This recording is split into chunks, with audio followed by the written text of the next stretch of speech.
Sky Britain shivers in the cruel grip of winter, we're off to the sun-drenched, star-studded Côte d'Azur for the kick-off to the Monte Carlo Rally, as Saab's roly-poly Scandinavian two-stroke Peril fights out a thrilling duel on Monaco's Grand Prix circuit with Britain's brawny Austin Healey's. It's really around the mountains dust-up, of course, but the devil-may-care rally boys just can't wait to let Monty's smart set know that they can dice round here as well as any racer.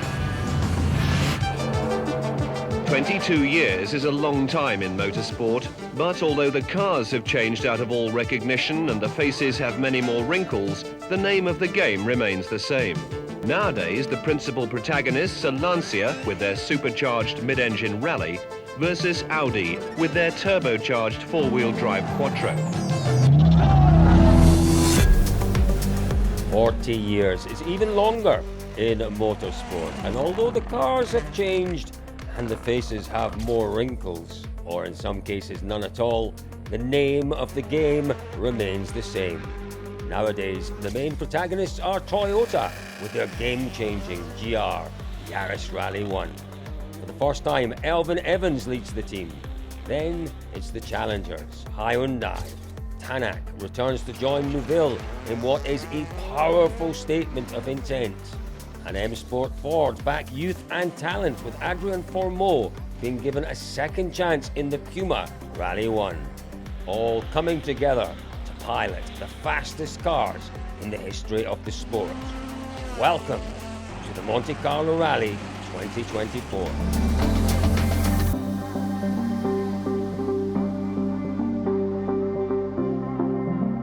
Well, hello, DirtFish friends. It is that time of year again. Monte Carlo Rally is just about upon us. But David, Andrea, we're not in Monte Carlo yet. We've not quite made it. We've been sidetracked. David, What a way to be sidetracked. by this man here, by Andrea Adamo. Listen, you know what? What better way to kick off a WRC season than having lunch with the brain of the WRC? It has been so entertaining. One of the best lunches I've had in a long time, David. I haven't seen you eat as much as that for a long time. I ate a lot, and if only we could share with you half of what we discussed with Andrea Adamo. It was an absolute joy and a pleasure. But what are we here for? Well, we're here to talk Rally Monte Carlo, boys. So Rally Monte Carlo preview. Let's start with you, Andrea. It's a new year. Teams are different this year. All three teams different? Yes, they are different. Your old team Hyundai is the one that is creating the most amount of chatter and gossip and has the most expectation around it. Monte Carlo, can they win it? Is it one that we'd expect them to win? You've won it. Okay, it doesn't. This past is past by definition. No? So I don't. I really. Okay, it's a difficult position for me now because somewhere I have still the M tattooed on the skin. I cannot deny it. So even if I pretend to comment this with you from far, I'm really close, and I have lots of friends there and people that with whom I was working. Would you like to take a seat and just sit down until we get to M Sport and Toyota then? Is that what you're saying, Andrea? We've come all this way. I go to have a cake. I think Shall I ask you the question? No, the big question here is, how do you manage Ott Tanak and Thierry Neuville in one team?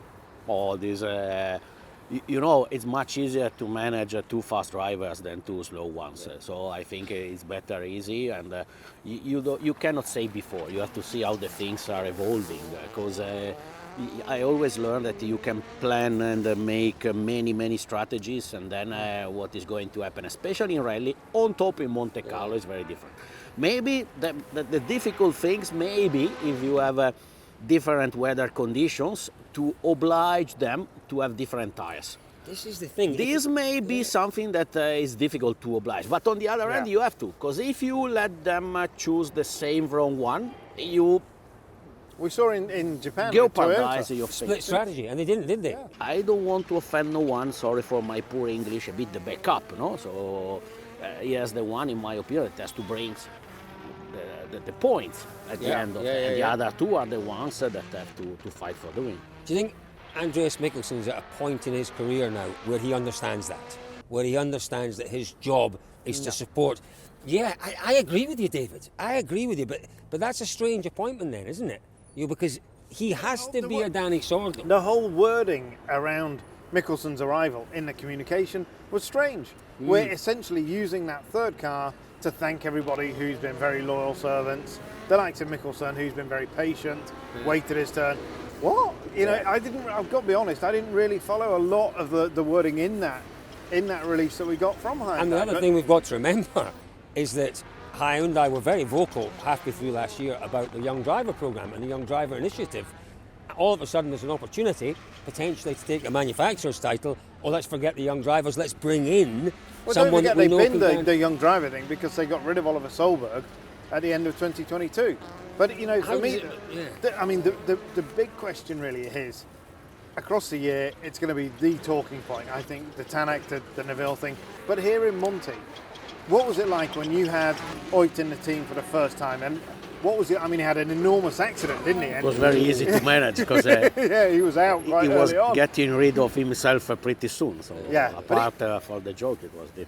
But now it looks like it's going to be quite a dry event. Does that make it a little bit more straightforward? I think yes, but you know, the first rally of the year, you always put yourself pressure because you want to break immediately. You want to show that you are strong. You want to show that you are better than the others. They are drivers, no? Yeah. And, Who is the pressure on in Hyundai on this event? Let's not look forward to the year because we could be spending a lot of time looking forward to the year. But for this event, who is the pressure on at Hyundai? All of them. All of them. Do you think they've made such an enormous commitment this year to winning titles? Everyone has commitment because it's not Hyundai the only one with the commitment because it's not the only team there. No, it's not like the days of Lancia where they were alone. There are teams there. Toyota is also with big pressure because I don't think Evans is without pressure at the start of the rally. Ogier is without pressure. There is no pressure for Seb. Okay, 10th win in Monte. I do not pretend to know Ogier, but as long as I know he's a professional one and committed to win, then it depends the definition of pressure, let me say. No, I'm not thinking that he is there to enjoy the weather. For sure, he's there to show that he's strong, he can win. And if you pretend to win, you have pressure. Then the difference is another. Everyone has pressure because when you are paid millions of euro, when you have teams and manufacturers that are spending millions of euro, you have pressure. The difference is how you manage it.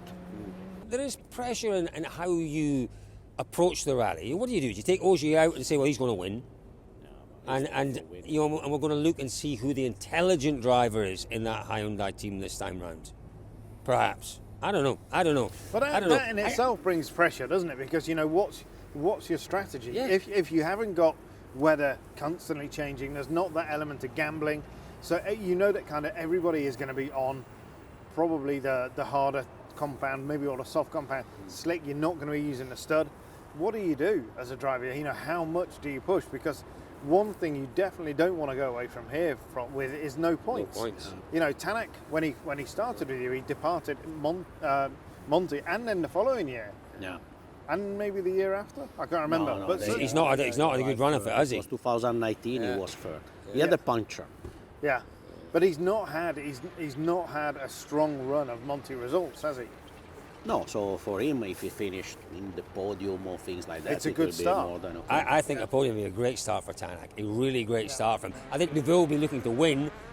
He will only win, though, David, if Ogier has a problem.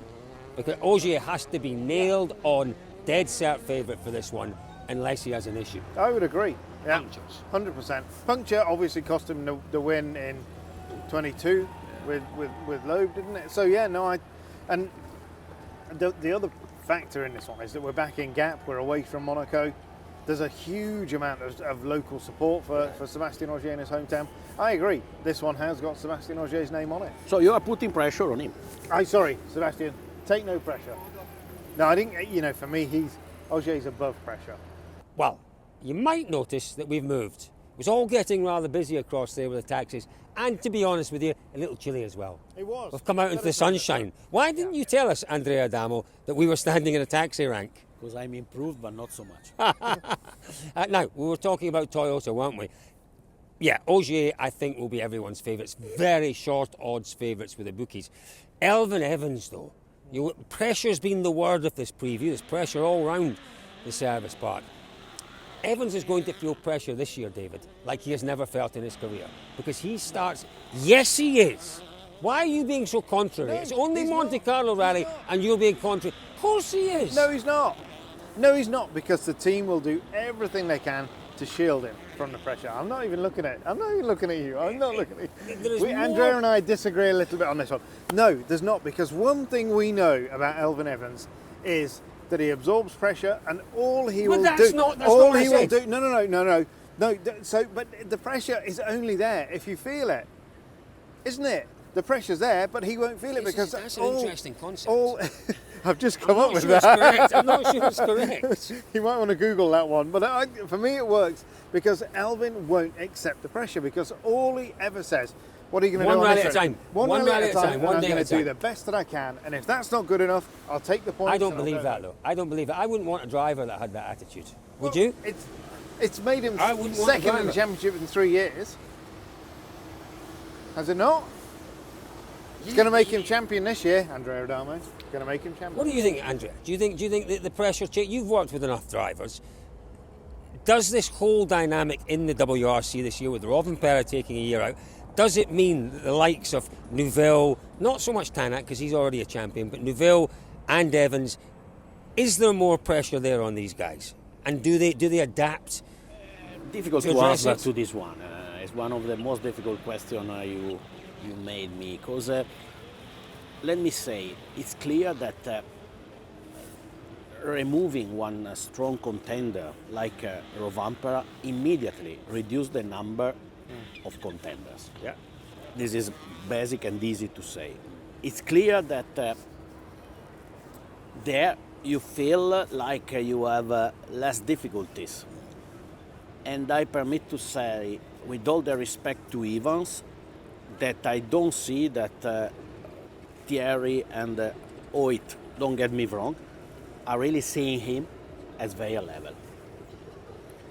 He does well in some events, but I think, he was doing well in some events, but in others he did not. Oit is more constant. And I think between very free, they have a bit more pressure, because Oit is coming back from where he was living, and he has to show that he has to do well. Thierry has to show this is the year, because it's a bit too many years. now Is or it never. last chance for Now both or of never. them? Is Last chance, I don't want to say that, but it's a good chance. Yeah. it? Yeah. On the other hand, Evans has a team that is working for him. We can, it's clear. Yeah. What does that mean, though? Because Toyota consistently has said, we don't work for one driver, we work for Toyota. So you talk to the likes of Jari-Matti or to Ogier. Will they do the sensible thing, the thing that you would have done? And if Ogier is in front of Elfyn on Sunday afternoon, will they tell Ogier to stand aside? No, they won't. Depends when. Because I also cannot discard 100%, maybe it's silly. If half of the year for some events Ogier is leading the championship, who knows? Sorry. If at the end of the year you have Ogier leading and Evans second, and he is in a strong position to win the championship, Yeah, but not at the start of the year. Yeah. I can see that happening. But what I like and what I think gives Elfyn a really good chance this year is the fact that both Tanak and Neuville are all or nothing drivers. Yeah. They want to win each event. And they will score, I guarantee win you, every stage, they will score almost every event. more big fat zeros than Evans will. Evans is pragmatic. Evans is practical. Evans is a realist. And he knows if he's not absolutely feeling the car, actually I have to come back 0.5%. And if he did, and he'll score after fourth and Portugal fifth. last year, Yeah. he learned a lot. He learned a lot. And he will always score fourth or fifth at least. Yeah. Whereas I think that may stand him in good stead. I'm not sure it's good enough for there are certain events where he has to go out and win them. And I think Monte Carlo is one where he has to show us podium pace here. And then there's the curveball of the new the new point structure. Oh, dearie me. No, we're not there yet. We have to talk. No, my goodness me. had a glass of Oh, wine my and goodness left me. side. Do not get me onto the points. I think it's an abomination. It's an abomination. And it's nuts. But we'll get onto that in a minute. Okay, I mean, should we talk a little bit about Takamoto Katsuta? It's a straightforward year for me, for Taka. You know, he's there, he learns more. Well, what did he do this rally? We're not talking about the year. Sorry, we're not. You said before we started, let's keep this it on the focused rally. on Monte. Monte, he's finished 6th twice in the last 3 years. Just try and finish 5th. Yeah. You know, just a progression, And he just can get do to it. the end of every. Yeah, he can do What would your advice be to Taka? You know, he's Finish. Finish. It's all about experience here, Yeah. not it? He's really a backup Yeah. in Monte Carlo. Yeah. Yeah, and his time will come during the year where he's asked to do a little more than be a backup. M Sport, another strange, can we call it a transitional year? I don't know what we call these years anymore for M Sport. Adrian Formeau coming back, though, is good news. It's good news. He looks like a better driver. He looks like a more... he looks like a driver whose time is more suited to Rally 1 than it was perhaps last year. And that's a great face. That is a great face. That's a face that says, what are you talking about? I think he does. No, I think he does look as if... I like him a lot. But I think this is a better time for him. A better time in his career, in his life, in his life's kind of cycling experience level to get into a Rally 1 car and show us what he can do. He cannot fail. It's different. Yes, he can. Oh, bloomin' heck, he can. If he chucks it off on this one, chucks it off a couple of times in the first 3 or 4 events, those questions will return. But were you saying categorically he cannot fail because of the implications of failure, or were you saying... Because I think that Malcolm is making miracles Yeah, to make it happen. yeah, Because I think in life hardly you have a second possibility. Yeah. The only one who had, and I wish Adrian the same, was Hoyt. yeah. And Elvin. Elvin got a second chance. He had a year out in the British different. Rally Championship. Yeah. You know. And I think he has to finish every time he can Yeah. to get at least Yeah. experience. Yeah. Does he need podiums? If the others withdraw, yes. If I have to tell you, do you see him be faster than the others that we mentioned? No, I have to be honest. No. But he also has to contain his expectations. Because- Sorry, let's not forget, you have starting order, you have gravel Yeah. rally, you have all this kind Yeah. of stuff, all the Yeah. things. So He has to contain his expectations, David, for me. Because he has to understand that the car is what it is. What it is. And we saw Tanak getting frustrated last year and saying some pretty harsh things ultimately about the car, but that's not Formeau's place. Formeau's place is to drive what he's got and to drive it well. And to avoid doing what he did here 2 years ago. You know, that's I the still last- see that crash and think I'm watching a video game. Yeah. It was just one of the biggest crashes ever. And you know, coming into this year, he got that shot in Japan. That was compromised. It was difficult, but you know, maybe that was one forgivable accident because you know it was an incredibly difficult place. Top 5 here for Formeau? Top 5 here. Top 5. But and you know the same for Munster. Everything that you've just said, you know, as the year progresses, he's got to contain his expectations because he'll get quicker. Yeah. And you know, tantalisingly, there could be a top 5, a top 4, or even a podium. Yeah. And yeah, you just got to be careful. Munster's very interesting for me because, you know, I didn't expect to see him in a Rally 1 car. He's got this opportunity in the Rally 1 car. Andrea, I think he made the most of it last year. I think he made the most of the time, he maximised his time, and he learned from it. How far he can go, I'm not sure. I'm not sure Munster is a young Tanak, a young Neuville, a young Elvin Evans even. I'm not sure. But that doesn't mean that he can't deliver results this year. I think he has to be happy to be there. Yeah. Mm. Yeah, okay. No, that's you yeah, know, we we that's can true. dress it up, but call it what it is. It's a commercial deal, commercial deal, to put him in the car, and it's an incredible opportunity. He has to be happy to be there, and he has to make the most of it. Well, So our plan was just to talk Monte Carlo. Clearly we've talked a lot of other things around Monte Carlo, but gentlemen, you know, the weather, unfortunately, I'd have liked a little bit of unpredictable weather. It doesn't look like we're going to get that, David. What are you hearing? I'm just, it's 15, 16 degrees in the service park. Dry And every dry, day. yeah. Dry in the stages. It's not ideal, Andrea, is it? I will be mountain trekking. So. What does it mean, though, in terms of our top 3, gents? I know what my top 3 is. I'm going to give you some time to think. Just Thank you. Because you've got a glass of wine I'm as well. old, No, retired, because you had a glass of yeah. wine. You had a glass. You can think. We'll go to David first. David, top 3. Ogier, Evans, Neville. Deal with it. Seville, yeah, that's good. Yeah, moving on. Moving on to Andrea. Top 3. Neville, Ogier, Hoyt. Neville to win. Yeah. Ogier second. Ogier, Tanak. Jerry, pay a dinner. Ogier, Tanak, Mikkelsen is going to surprise a few people, I think, on this one and score a glorious podium. We have. What we want to know, folks, we want to know your top three. Is Andrea right? Probably. We don't argue with the brain of the WRC. Is David Evans the scribe of the WRC? Scribe of the WRC, is he right? Yep. Possibly. Me, I'm just the gob. The gob of the WRC. Am I right? Probably not. We want to know what you think. Plenty of room in the comments below. Let us know, folks. Well, WRC 2 here at the Monte Carlo Rally. Again, really strong entry list. Round about 30 WRC 2 cars. I think it's 14. That means he hasn't done his homework. 29 is round about 30. 29, and I think it's 14. I think it's 14 that are registered for WRC 2. You know, we do have some big names here, the likes of Oliver Solberg, obviously, not registered for points on this one, but there are plenty of good drivers. For me, you know, we have to look to last year's winner, David, Johan Rossell. The Citroën, Rossell, they're a great partnership on tarmac. Absolutely, you know, Rossell, Seaman, Stefan Lefebvre back, Chris Ingram in there. But for me, the biggest story of everything is the new Toyota. The new Toyota, and I was coming to that. Andrea, that's all right. You know, yeah, we can look at the drivers and we can compare the drivers, but what everyone will be doing here is comparing the performance of that new Toyota to the Skodas, to the Citroëns. Have I answered the question with a question? Have I answered the question with an answer?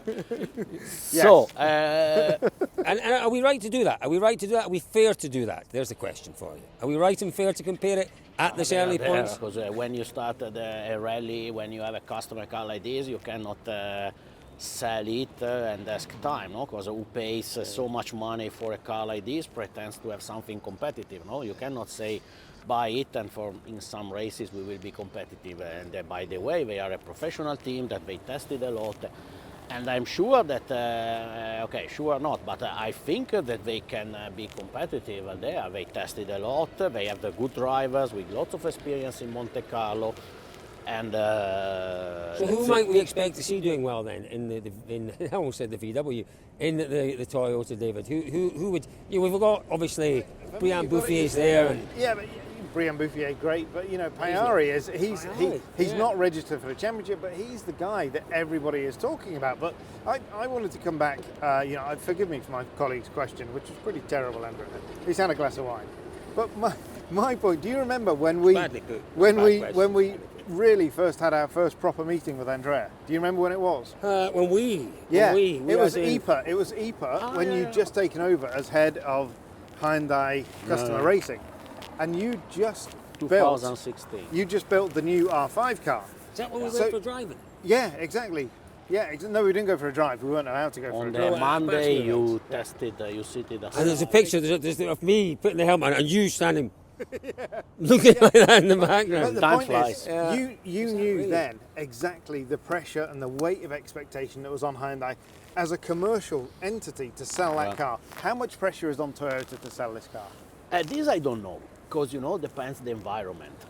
It's sure that they are just launching the new Yaris GR, the road car, and would be strange if they are not thinking to use the rally version as a marketing tool to promote the other. Okay, the other one is self-selling, let me say.